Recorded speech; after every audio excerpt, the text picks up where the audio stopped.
اور اب جو جس مقرر کو میں دعوت دینے جا رہا ہوں وہ ان کا نام تو میں بعد میں بتاؤں گا. وہ ایک بہت ہی ممتاز اور صاحب اسلوب نقاد ہیں. معصومیت سے ان کا بھی تعلق ہے، لیکن دوسری طرف وہ بظاہر انتہائی سادہ، خاموش طبیعت، معصوم اور بے ضرر سی نظر آنے والی شخصیت ان کی ہے، لیکن ان کی تحریریں ان کے ظاہر سے بالکل مختلف ہیں.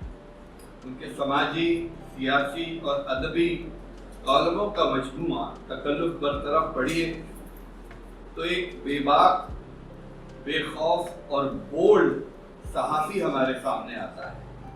تنقیدی مضامین میں یہی صحافی ایک انتہائی صاحب کو نئی اصطلاحات کے ساتھ ایک دیانتدار نقاد نظر آتا ہے، جس کا ثبوت ان کی تخلیقی تنقید پر مشتمل کتاب طواف دشت جنوب ہے، اور ان کی کتاب بدن کی جمالیات جو مضامین کا مجموعہ ہے اس کا مطالعہ کیجیے تو عقل حیران رہ جاتی ہے کہ اس تحیر کے کارخانے میں انگلیاں کاٹتے رہا کیجیے.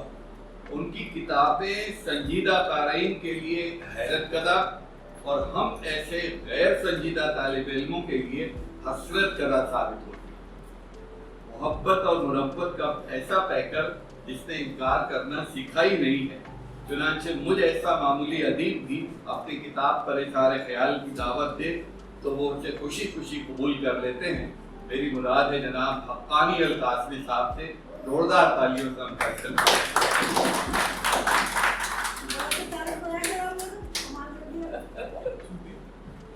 ابھی کمال وہ کرنے والا.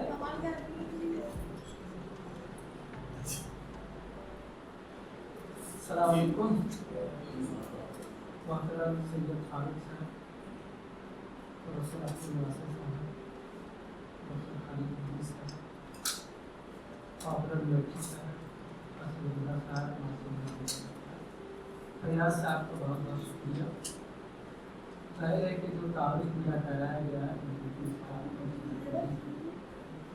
لیکن انہوں نے پہلے ہی کہا تھا کہ یہ تقریب اجرا میں تو آپ شاید بول نہ پائیں کیونکہ آپ سچ بولنے کے عادی ہیں، اور میں سوچتا ہوں کہ آپ وہاں سچ بولنا آپ کے لیے مشکل ہے. حقیقت تو یہی ہے کہ طنز مزاح کی باتیں میں کچھ بولنا ذرا مشکل ہے. اس کی وجہ یہ ہے کہ میرا طنز مزاح سے پوری سرکار نہیں. ایک زمانہ تھا جب میں بزم سہارا سے وابستہ تھا تو میں نے ایک مباحثہ شروع کیا تھا جس کا عنوان تھا کیا طنز مزاح دوسرے درجے کا ادب. وہ اشتہار مستقل شائع ہوتا رہا اور میں نے یہ مباحثہ شائع کیا تو اس زمانے میں اتفاق سے مصطفیٰ حسین صاحب کی نظر پڑ گئی تو انہوں نے کہا حقانی تم نے مباحثے کا بہت ہی اچھا عنوان قائم کیا ہے کہ کیا طنز مزاح دوسرے درجے کا ادب ہے. حقیقت یہ ہے کہ اردو میں اب پہلے درجے کا ادب لکھا ہی نہیں جاتا ہے، اس لیے اگر طنز مزاح کو دوسرے ادب کرنے میں پوری خبرات ہیں. تو بہرحال یہ دو طنز مزاح نگار ہیں، ایک تو پاپولر مرچی صاحب اور دوسرا فریاد احمد صاحب. ان دونوں کی تحریریں میں مستقل پڑھتا رہا ہوں اور ظاہر ہے فیض بھی اٹھاتا ہوں. لیکن آج کے دور کا معاملہ یہ ہے کہ ایک تو حالات میں حسیشین بھی ہے اور دوسرے جب کبھی کوئی چیز پڑھنے کی کوشش کرتا ہوں طنز مزاح کے حوالے سے ایک شعر مجھے روک لیتا ہے اور شعر کیوں ہے اس صدی میں تیرے ہونٹوں پہ تبسم کی نمود ہنسنے والے طرف ہے. ظاہر ہے کہ ہم لوگ جیسا انہوں نے کہا کہ ہم معصوم بھی ہیں، لیکن معصومیت سے زیادہ ہم لوگ یہ ہیں کہ ہم لوگ زندگی بھر موم بن کر سنگ دل نہیں بن پائے، لیکن ہر محاذ پر ہر موڑ پر سنگ دلی کا شکار ضرور ہے. طنز مزاح کے حوالے سے چند باتیں کہوں گا. اس کے بعد بنیادی طور پر چونکہ تقریب اجرا بیسیکلی تقریب تہنیت ہے، میں مبارکباد بھی دینا چاہوں گا. اتفاق ہے یا بدقسمتی ہماری کہ جب یہ دونوں کتابیں مجھے ملی پاپولر صاحب کی اور فیاض احمد صاحب کی اس وقت میری طبیعت خراب تھی اور ڈاکٹر نے بھی کہا کہ کاغذ میں وائرس ہوتا ہے، ذرا وائرس سے بچ گیا. بہرحال میں کتابوں کا بے اختیار مطالعہ نہیں کر سکتا، لیکن دونوں حضرات سے وعدہ کرتا ہوں کہ تحریری طور پر میں وعدہ ضرور نبھانے کی کوشش کروں گا۔ مزاح کے حوالے سے بہت پہلے میں نے ایک چیز لکھی تھی، تو میں چاہتا ہوں کہ چند سطر اس کی آپ لوگوں کی کوشش کر دوں کہ مزاح ایک داخلی کیفیت اور قوت سے عبارت ہے، یہ ایک تھیراپیائی تجربہ ہے اور ٹرانسفارمیشن کا ایک تخلیقی پروسیس کی۔ ایک شاعر نے کیا خوب کہا ہے، ہر مصیبت کا دیا ایک تبسم سے جواب، ہر مصیبت کا دیا ایک تبسم سے جواب، اس طرح گردش دوران کو رلایا ہم نے۔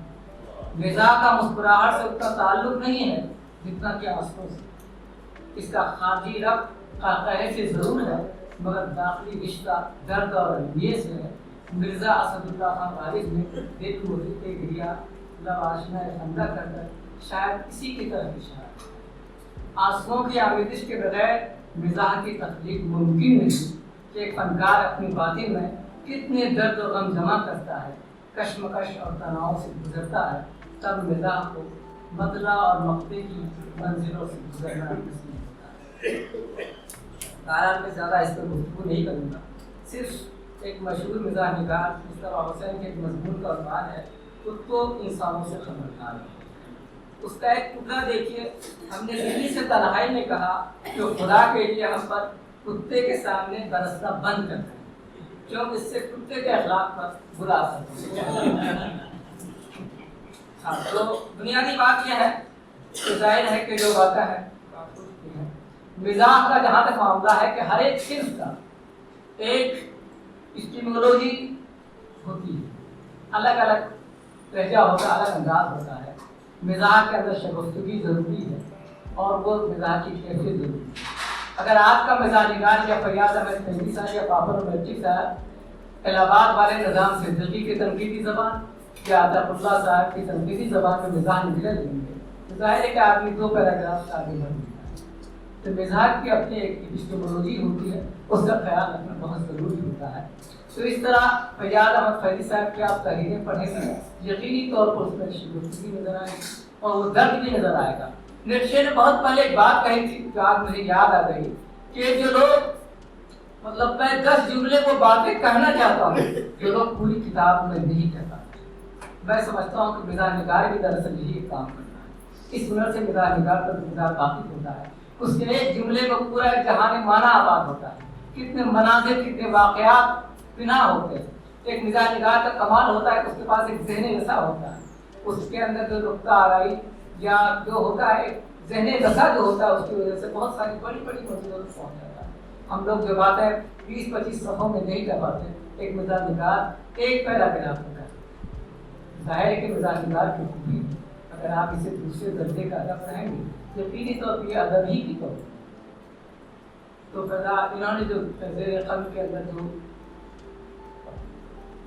زیر لب کے بہت سارے مضامین میں نے اتفاقات ایسے ہی دیکھے ہیں، سنجیدگی کے ساتھ نہیں پڑھا میں نے، لیکن پڑھوں گا انشاءاللہ۔ مجھے لگا کہ یقینی طور پر فیاض احمد فیضی کی نثر کے اندر جو مزاحیہ عناصر ہے بہت خوب ہے۔ اور جہاں تک ان کی بات ہے، مولانا مرچی صاحب کی بات ہے، تو میں تو ظاہر کہ میں حیرت زدہ رہ گیا۔ پہلی بار میں نے آج کل میں شاید ان کا ایک انشائیہ پڑھا تھا تو مجھے تقلیم ماہیت پر یہ حیرت تھی کہ ایک شاعر نثر میں بھی اپنے جادو دکھائے اور انہوں نے جو کچھ کردار خلق کیے ہیں اتفاقاً پڑھتے ہوئے تو میری نظر پڑ گئی ان خطابات پر جو انہوں نے کچھ ناموں میں لکھے ہیں۔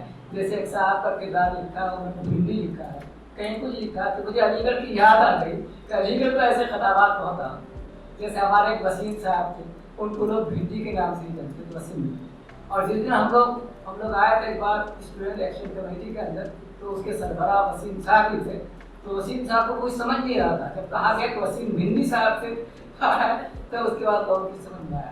اسی طرح میں جس ہال میں رہتا تھا اس کا نام تھا حبیب ہال، وہاں نفیس صاحب تھے، پروفیسر نفیس صاحب ہمارے پڑوس تھے، تو ان کو سب لوگ نفیس بکرا کے نام سے یاد کرتے تھے۔ اس طرح کے بڑے خطابات ہیں علی گڑھ کو یاد آ کے کتاب پڑھ کر ایسے ایسے خطاب علی گڑھ میں دیے جاتے ہیں۔ مجھے لگتا ہے کہ انہوں نے بہت ہی اچھی نثر کی ہے، مزاح نگاری کی جو عناصر ہو سکتے ہیں تو بابت میٹری میں اپنی کتابیں پورے کرتے ہیں۔ خاص طور پر انہوں نے اس سیمینار کے حوالے سے خیالات کرنا ہے، میں مکمل طور پر اس اتفاق کرتا ہوں۔ اور اگر میں پہلے اگر اس مضمون کو میں نے پڑھ لیا ہوتا کسی سیمینار میں اپنے نام سے بھی ضرور پڑھنے کی کوشش کرتا۔